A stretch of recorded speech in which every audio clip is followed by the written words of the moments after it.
abantu bazi Adarwa na Aparwa ni koperative ebyiri zikorera mu Gakiriro ka Gisozi.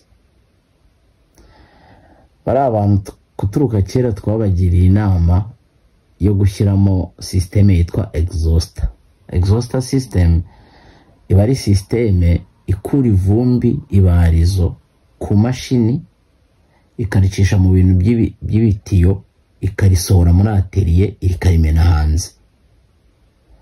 Kuko ikibazo urebe mwumve kuntu binagoranye ko ari ahantu gushyaho guhashya inshuro nkeya ukurikije risk birimo. Atelier ziba zuzuyemo ivumbi n'ibarizo, harimo amamashini, sibyo?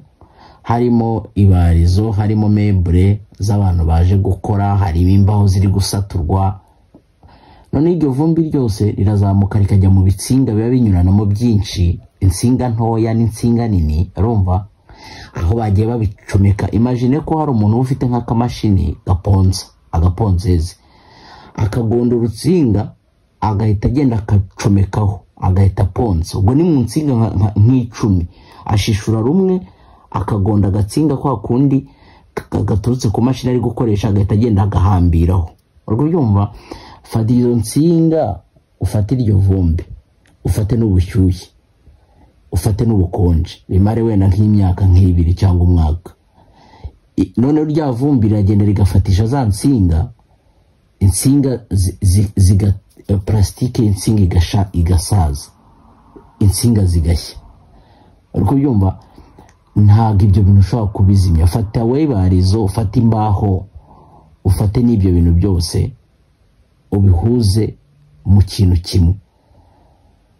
Buriya haba koperative itwara ibarizo rinini n'ibarizo ritoya, iraritwara itandukanyije akenshi.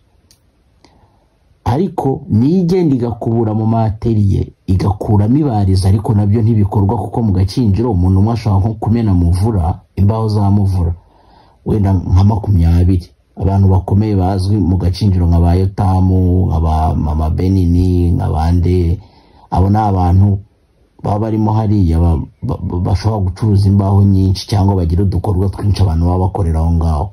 Urumva, twababwiye inshuro nyinshi ko bashyizemo exhauster, biranoroshye. Bashyizemo exhauster, ivumbi rikajya risohoka hanze, ibarizo rikajya hanze. Na ya koperative yagize gusiterura kontineri rijyana.